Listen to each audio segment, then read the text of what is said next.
years of citizen action and community engagement with the beach sweeps. Back in 1985, when we first started the beach sweeps, we were at one location with 75 people. Today, we're at over 80 locations with thousands of folks from the Hudson River all the way down to Cape May Point and up the Delaware River. So it's really expanded.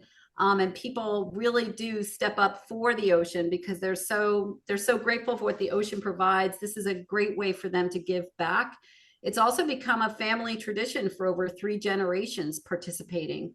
It really does show the power of the people. Today, we are going to be focusing on the 2025 beach sweeps results, but it is good to just reflect briefly on what it's been over these 40 years. And why we did it. And we will be publishing a special report this year reflecting on those 40 years and going more in depth on the data and some of the trends that we're seeing over time and some of the challenges. So that's something to look forward to in the coming year. But for now, why did we start the beach sweeps? Well, back in the day, the beaches were really so littered with trash. It was ankle deep, and there was a great many animals that were entangled or were washing up dead from ingestion of plastics. And so it was really a matter of, dealing with something that was very harmful to marine life and to the ocean and to tourism. We had beaches closing because of garbage washing up on the beaches, in particular medical waste. There was major sources of trash, the Fresh Kills landfill over in Staten Island that was transferring garbage by barges. The trash was just blowing off. I mean, it was just really extremely reckless. And, the results were just vast amounts of trash washing up on beaches. So we got together and we decided to do something about it. And the purpose of the beach sweeps was really just to clean the beaches. And then we realized, well, we're cleaning all this trash off the beach, but we really don't know what it is. And how are we going to do anything about it if we don't have the evidence? So we started collecting data about what we were finding so that we could try to use that data then to go after, public policies or behavior changes by people. So such as not littering or reducing their use of plastics. And that really started to create some trends. It was also a great event to bring people together, the small and the tall. It's a great entryway to make people aware of all of these issues and to give them a great stewardship opportunity, which really, again, does resonate today, as I mentioned. So over the years, we have been able to improve public policies based on this data. And again, that data is such important evidence. It turns a few hours of citizen engagement and involvement into a legacy of evidence. And as a result, we have a number of bills that we can point to. There was an international law that was adopted by the U.S. In 1988, prohibiting the plastic disposal at sea. There was the U.S. Marine Debris Research Prevention and Reduction Act of 2006 that established the National Oceanic and Atmospheric Administration's Marine Debris Program, which has done really remarkable work to help reduce marine debris nationwide. We had the New Jersey ban on smoking in public places, including beaches, in 2018. So there was, and others, there was the Get Past Plastic law that banned plastic bags. And we most recently have passed the Skip the Stuff law just a few months ago that will be implemented in August. And that's the law that will, not allow restaurants to just give you plastic utensils and different items. You must ask for them first. So, there's been a great deal of progress that we've made, but there's so much more that we need to do because plastic packaging is so rampant and getting even worse. So going forward, we're really going to be focusing on reducing toxics and plastic in food packaging, which Meg, I think, will be talking about in a little bit. So the evolution of the sweeps, we have been building and taking feedback. Our beach sweeps data card provides an opportunity for people to give feedback. And so we use that feedback to constantly make improvements. We've become multilingual. We have Spanish data cards because there was an interest and need for people that spoke Spanish to participate. So we do evolve the beach sweeps over time. And one of the great things that we did in 2020, last year in 2025, was introduce the Bucket Man, a little hero to remind people to bring buckets. It's one of those things that I think we should have thought about decades ago, because the bucket helps us reduce our use of plastic bags that we use at the beach sweeps. So it's a long overdue change. It adds a BYOB to our list of things for volunteers to bring to the beaches to participate. But it is a great change, and people are really snapping up the opportunity very quickly. They've become a part of the Bucket Brigade, and we have these great stickers that people can put on their bucket that denote how many beach sweeps they're participating in. So it's really made a difference, and it has reduced our need for plastic bags, which is really important.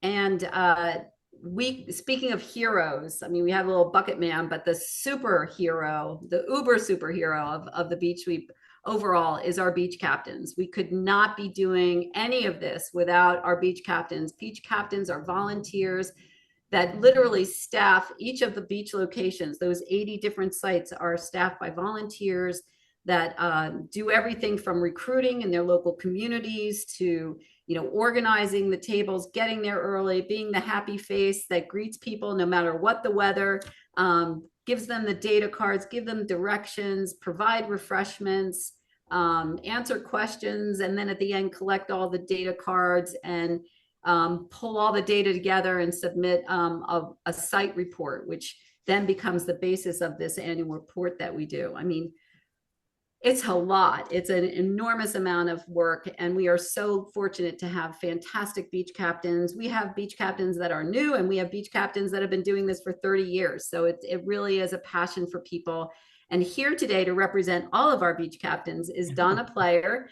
She's a 3-year running beach captain at the Bayshore Waterfront Park in Middletown. And endless waves of thanks, Donna. You are so remarkable, and we're so grateful for all your help. Well, wow, Cindy, thank you for that introduction. I don't feel worthy, but thank you so much for the introduction.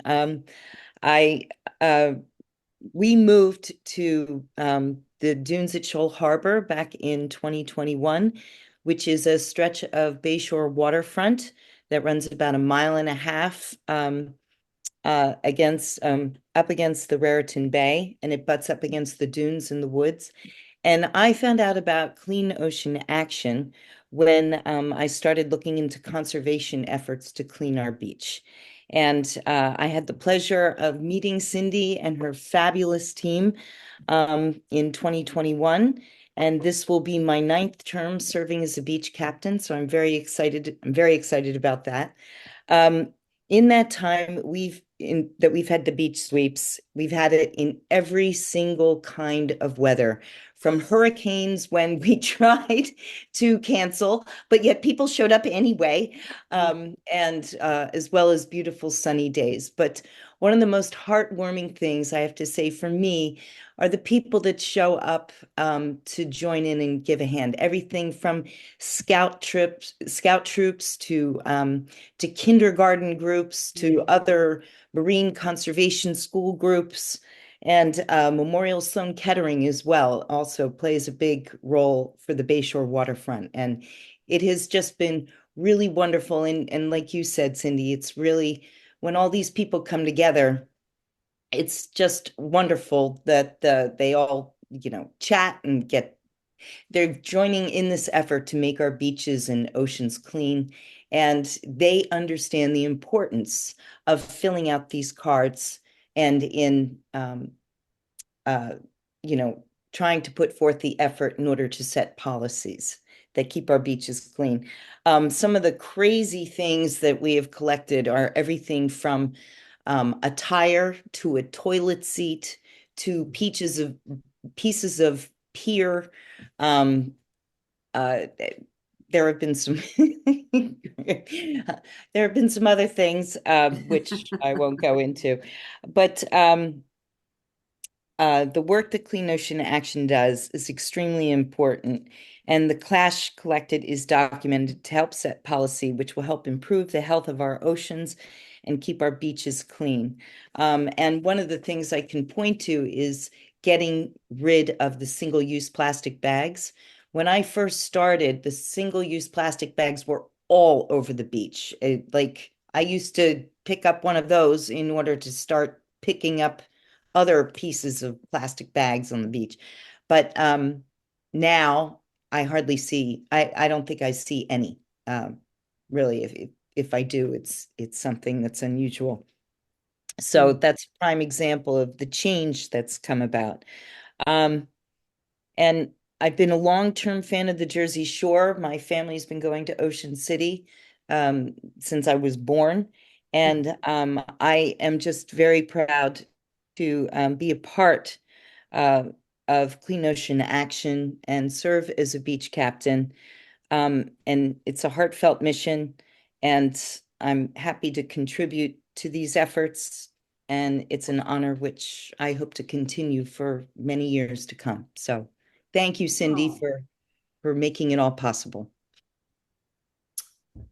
I just, as obvious that Donna, that was very, very wonderful.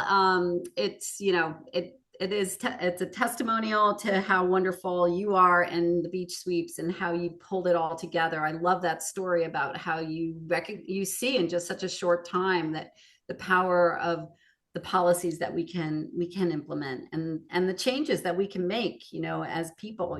Oh my gosh, there was such a worry that life as we know it was going to be changed forever if we couldn't get our plastic bags at the grocery store. But we somehow found a way, and it's bring your own bag, and it's a very simple thing to do. And now these plastic bags, which are so harmful to marine life and ugly on our beaches and in our trees, have really been reduced. And that's really a wonderful story, and New Jersey should be very proud about that. It's something that we should be very proud of. Yeah, So it's thank really you neat. again so much, Donna. You're very welcome. You really represent all of the beach captains' heart and soul, and that was really great. And now we'll turn it over to Meg Salzberg, our plastic sea-free coordinator, who has the joy of working with all of the beach captains and the towns that make it possible, and reveal all the amazing and interesting facts and figures for the 2025 data. Meg, take it away. Thank you for that wonderful introduction. So since 1985 at the Beach Sweeps, we have had 180,610 volunteers who donated 1,027,719 hours to remove 8,937,888 pieces of debris.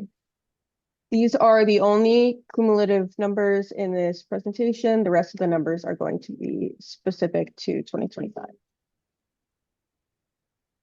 So each year when we look at the data, we don't just look at that year, we look at the history of it as well. We try to track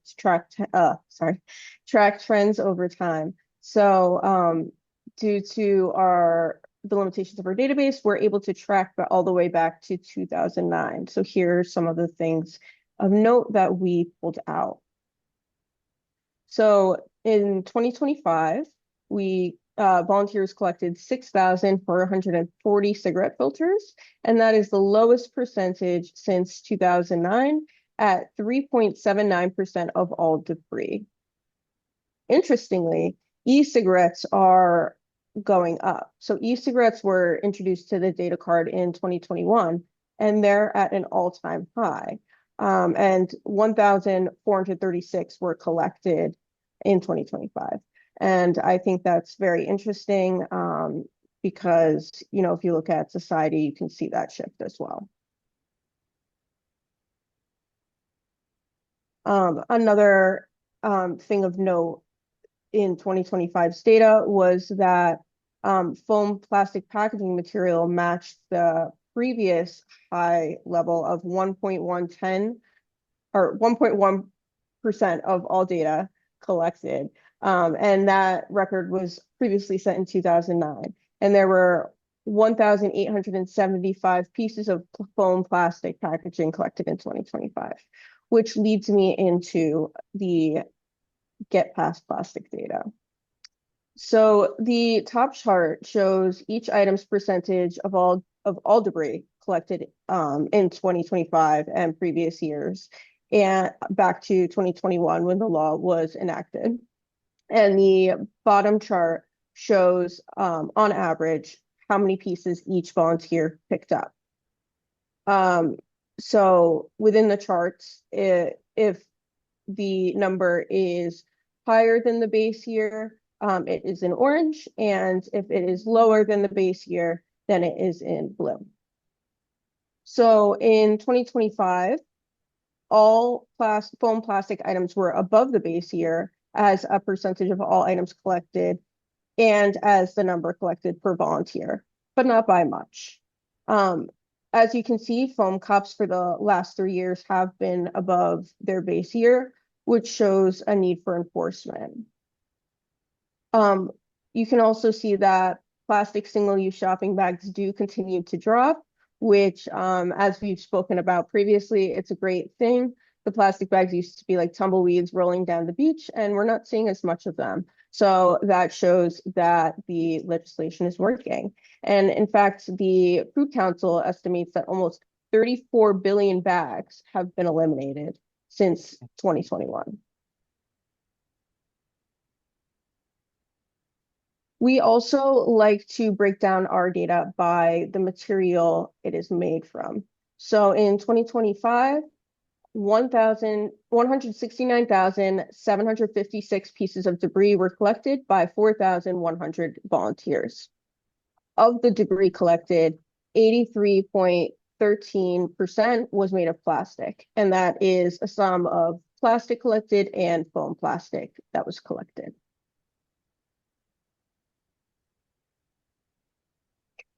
Each year, we also like to track the top 12 most frequently collected items on our beaches in New Jersey. So for the past decade, the top 3 items on this chart, plastic bottle caps and lids, plastic pieces, and food, candy wrappers, and bags have been in the top 3 in rank, but they have shifted slightly in order. This year in 2025, plastic cups are new to the Dirty Dozen, but as you can see on the bottom level of the chart, they have been increasing over the past few years. Another thing of note is that other plastics, which is a term we use for plastic people find that they can't seem to put into one specific category, has moved down. So it was previously at number 10 in 2024, and it is now at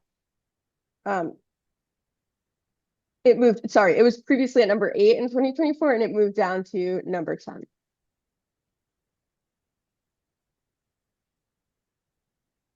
So each year at the beach sweeps, we ask people to send us the pictures of the most ridiculous things that they can find. So here are some photos we received. We received a photo of a Kool-Aid container that's about the size of a thumbnail. We received a photo of a ginormous industrial cooling system treatment that is labeled as a health hazard. At Loch Arbor, they found not 1, but 3 mangled Barbie dolls. At Sandy Hook, we found a tiny little toilet. It was about the size of my hand. And we also found a Minnie Mouse head that seems to be from some sort of beverage. There was also a half gallon of milk found. It was still sealed. Someone found a whole watermelon. Someone found a wedding ring. So, you know, it's fun to see all of the different things people find when they're out there, because there are usually some pretty wacky ones.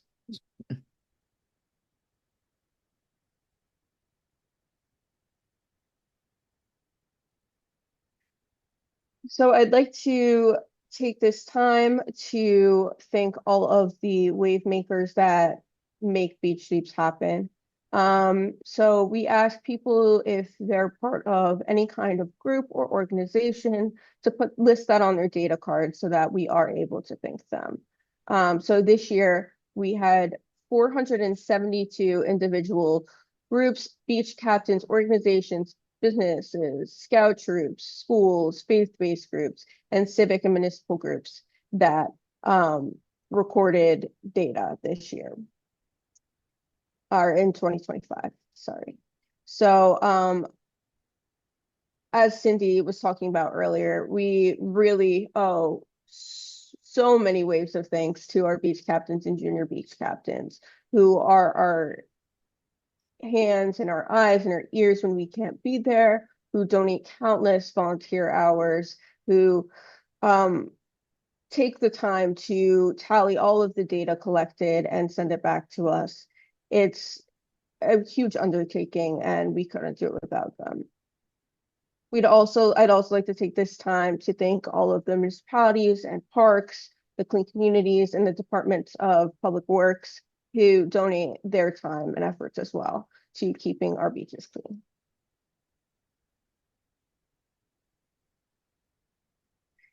In 2025, these were our statewide sponsors. So we had at the state level, Wakefern, Bank of America, and Vantage Apparel. And at the countywide level, we had Target, Bayshore Recycling, Monmouth County Tourism, CUNY Bank, and Hackensack Meridian Health. All right, moving on to our upcoming beach sweeps. This year, our 2026 beach sweeps are going to be on April 11th and October 24th from 9 a.m. to 12:30 p.m. As of today, we have over 3,560 pre-registered volunteers at over 80 sites in New Jersey. We encourage volunteers to bring their own gloves and to bring buckets so that we can consolidate debris into less trash bags and lessen our plastic imprint.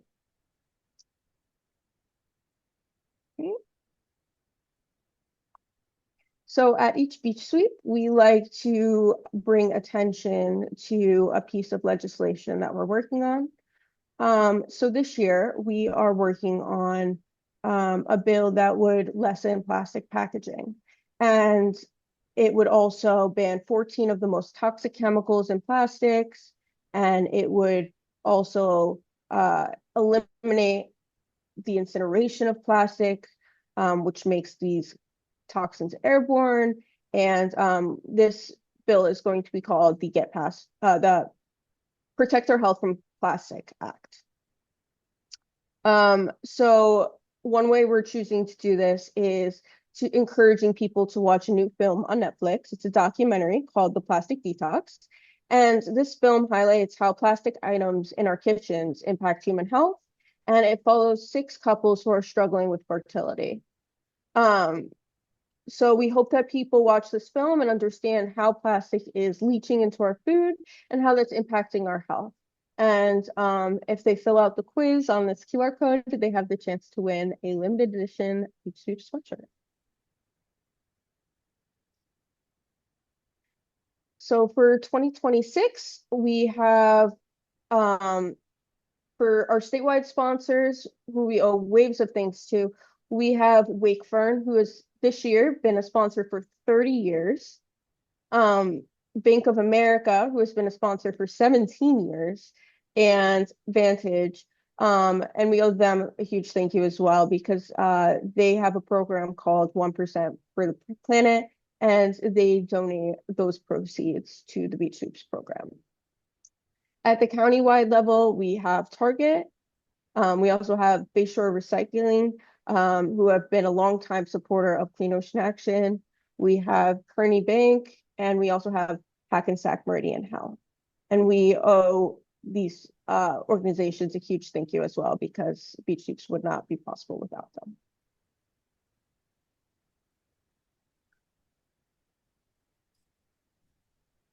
All right, so at this time, we can take any questions. Also, the embargo for the annual report is now lifted, so I'm going to drop a link in the chat so that you can view and download the full document.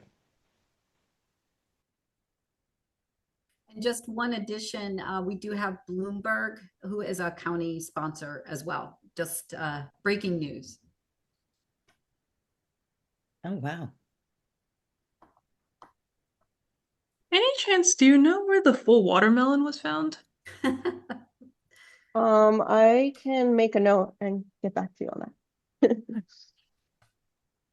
that. Speaking of the objects, how big was the tiny toilet? And are you looking for the owner of the wedding ring? So the wedding ring, we reached out to the individuals who actually found it. And so they said that it appeared to be a men's wedding ring. It didn't appear to be incredibly valuable, so they, in the end, did discard it. But we have someone in past years found an engagement ring and tracked down the owner based on an inscription. So while we do have a sort of finders keepers rule with beach sweeps, a lot of people do take the time and effort to try to track down things of value and return them to their owners. Yeah. And the tiny toilet was about a thumb size, and that was found at Actually, I have Sandy it here.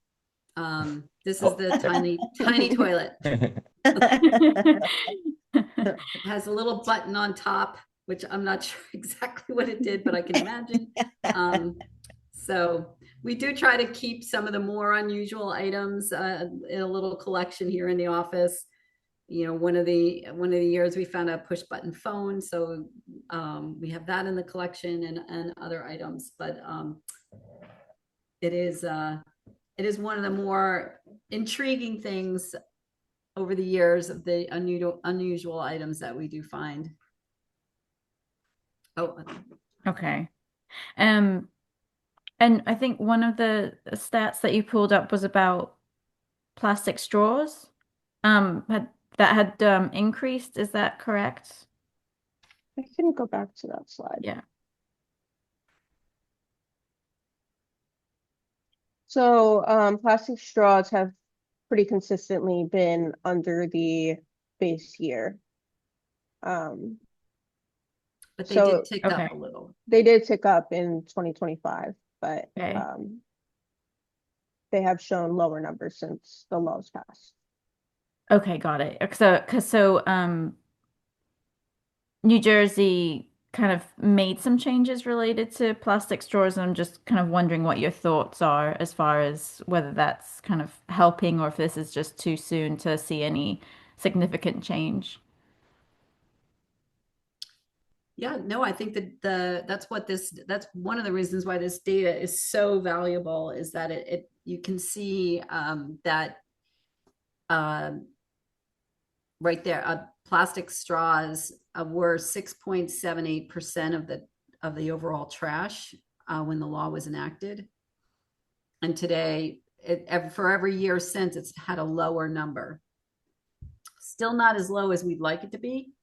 And sometimes it's been higher than the previous year, but it's still lower. As Meg said, it's still lower than the base. And that's a law. The law allows that you have to ask for a straw. You shouldn't just be given a straw anymore. You should have to ask for one. So it's not a complete ban. But it is clear that the numbers are lower. We'd like them to be much lower, and we're working on that. But Got it. Okay. yeah, and you can see down on the bottom, as Meg laid out there, the plastic straws and stirrers.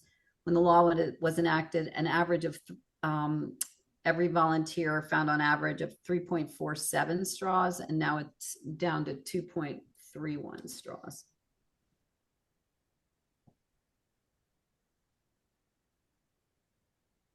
Which is 2.3 too many. Got it. Okay. And finally, I'm just wondering if any of you can touch upon kind of what takeaway you'd like the general public to get out of this, and if there's, a message that you're hoping that this information will send as far as, people's habits and things that they should think about. Uh, I'd love to hear what Donna has to say, and Meg, and Evan, but I think very clearly it's people make a difference. People power makes a difference in terms of what we can do individually to make things better, but our choices also matter. And this kind of an event where people are able to give back to the ocean, which gives them such joy. They come out, they give the beaches a good clean sweep for the spring. There's a lot of wildlife that's coming back to the shore as well. They can feel good about that, but then they also collect this data that can be used over the long term to make things better, and then they become more aware. So I think it has multiple levels of impact, personally and beyond the individual, for the betterment of the marine environment as well as the entire ecosystem.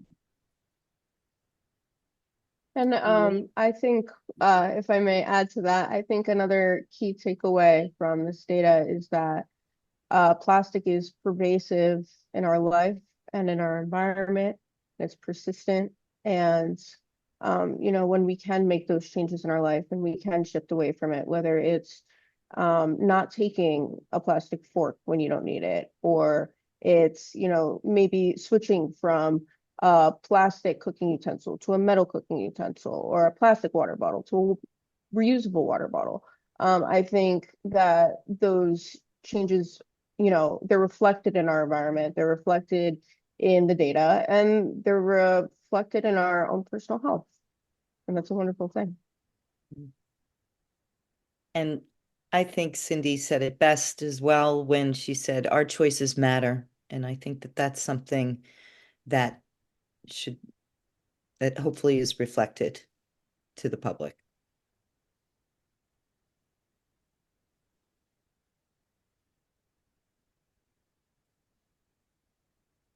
Amen. Any other questions? I have one quick question, if that's all right. Of course. So first off, hi, everybody. Thank you for having me. But I was just wondering, I know it was mentioned a few times about wildlife, and specifically wildlife being entangled with plastic on the beach. And I was just wondering if there was any record of a volunteer actually coming across either wildlife or marine life that was entangled in the plastic on one of these cleanups. Yeah, so pretty consistently we do get reports at our beach sweeps of entangled or deceased wildlife.